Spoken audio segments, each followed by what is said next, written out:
Assalamualaikum warahmatullahi wabarakatuh. Selamat siang teman-teman Ruda TPM. Berjumpa kembali dengan Ruda TPM di Jakarta. Hari ini hari Selasa tanggal 29 Agustus 2023 sekitar pukul setengah 3 ya teman-teman. Ruda TPM berada di Jalan Jenderal Sudirman sekitar SCBD Sudirman Central Business District, merupakan pusat bisnis Jakarta dan berdekatan pula dengan GBK Gelora Bung Karno Senayan teman-teman. Nah, kita coba sedikit istirahat, rehat, ngopi-ngopi sedikit teman-teman. Ada kopi apa nih? Mocha ditambah one shot espresso. Nah, kita ada ikut promo jadi hemat ya teman-teman. Menggunakan aplikasi milik Alobank ada sehingga hematnya sekitar 21.545. Cukup banyak ya hematnya. Mungkin kalau harga normal bisa sampai sekitar 75.000 ya atau 60.000 sebelum pajak ya. Nah, bicara hari ini teman-teman, Jakarta masih terlihat banyak polusi ya yang menyelimuti Jakarta sehingga langit tidak terlihat berwarna biru teman-teman, melainkan ada warna putih dominan ya, plus di level yang agak lebih rendah atmosfernya ada semacam smog atau gas buang atau polutan teman-teman ya, mungkin terdiri dari gas karbon dioksida dan partikel yang halus PM2,5 ya teman-teman, yang bila mana teman-teman berjalan di Jakarta tentu saja sebaiknya menggunakan masker seperti saya saat ini teman-teman. Di perjalanan menjelang di perjalanan di jalur pedestrian dan di kendaraan umum sepertinya kembali ke zaman Covid ya teman-teman. Meskipun sudah bebas menggunakan masker atau tidak menjadi pilihan, tapi saya lebih memilih masker teman-teman karena ada isu polusi yang cukup konsisten di sejak bulan Mei 2023 yang lalu sampai hari ini, dan Jakarta masih dirundung polutan dengan tingkat polusi yang kategorinya tidak sehat atau merah teman-teman ya, di atas 150 Air Quality Index IQE teman-teman ya.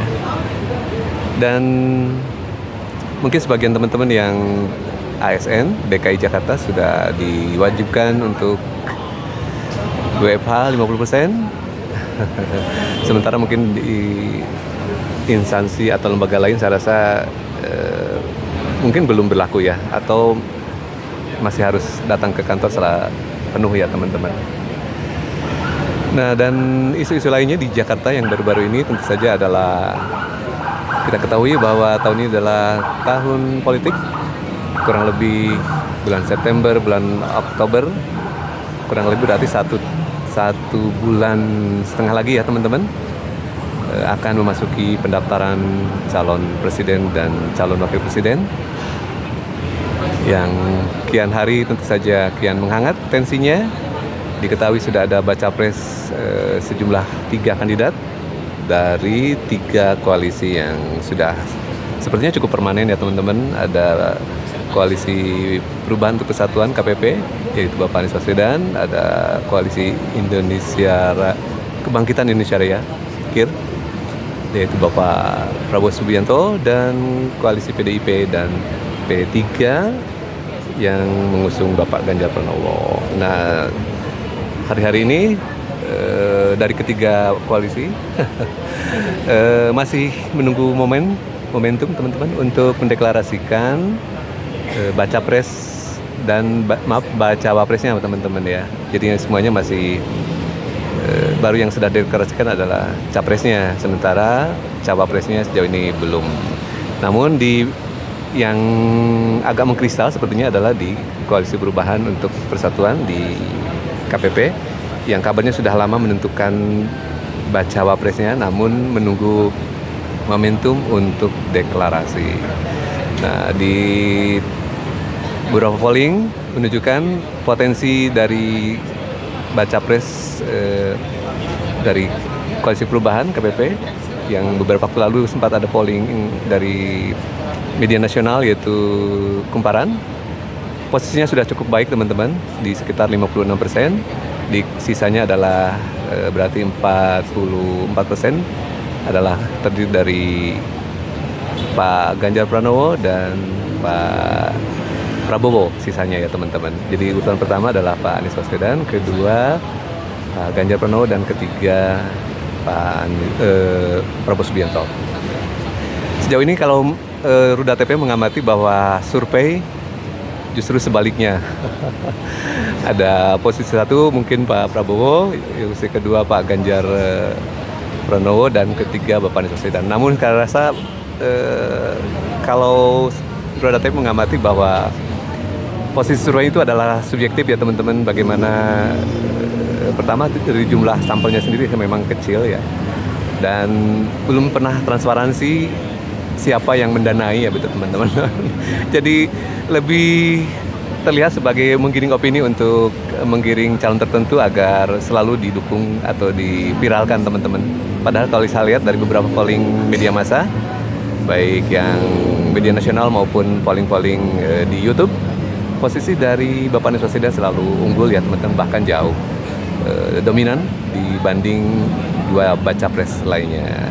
Dan sejauh ini yang cukup aktif bersafari keliling Indonesia melalui berbagai forum dan berbagai kalangan adalah baca pres dari Koalisi Perubahan Bapak Anies Baswedan, baik ke kalangan agamawan, ke kalangan akademik teman-teman. Saat ini kalau tidak salah yang sudah menerima tantangan dan ikut dalam debat akademik adalah Bapak Anies Baswedan di UI ya kalau tidak salah, BEM UI. Karena sesuai dengan gugatan, salah satu gugatan dari ke MK adalah salah satunya adalah diizinkannya, hasilnya adalah diizinkannya lembaga pendidikan untuk menggelar debat, dalam hal ini persiapan untuk sosialisasi dan segala hal yang menyangkut Pilpres 2024. Jadi siap-siap saja.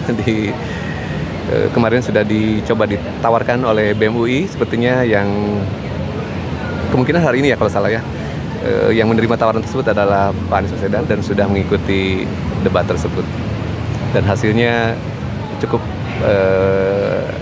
ya menurut saya cukup berani ya untuk seorang baca pres terjun ke debat di level akademik, karena bagaimanapun agak berbeda dengan pemaparan yang searah, tapi ini kan dua arah, jadi cukup berani juga untuk calon presiden dari KPP Pak Anies Baswedan menerima tantangan tersebut. Sementara yang lainnya sepertinya mungkin akan menyusul, bisa ikutan, bisa juga tidak ya teman-teman, tergantung dari mereka. Demikian teman-teman review dari Jalan Jenderal Sudirman terkait beberapa hal yang menghangat. Ada polusi udara, kemacetan di depan mata, dan tentu saja persiapan menjelang pendaftaran calon presiden dan calon wakil presiden di bulan Oktober. Akhirnya sudah 1 bulan lagi menjelang pendaftaran. Dan tentu saja tensi perpolitikan di media sosial dan media nasional tentu saja akan semakin menghangat. Demikian teman-teman, selamat siang, selamat berkegiatan. Wassalamualaikum warahmatullahi wabarakatuh. Selamat siang teman-teman.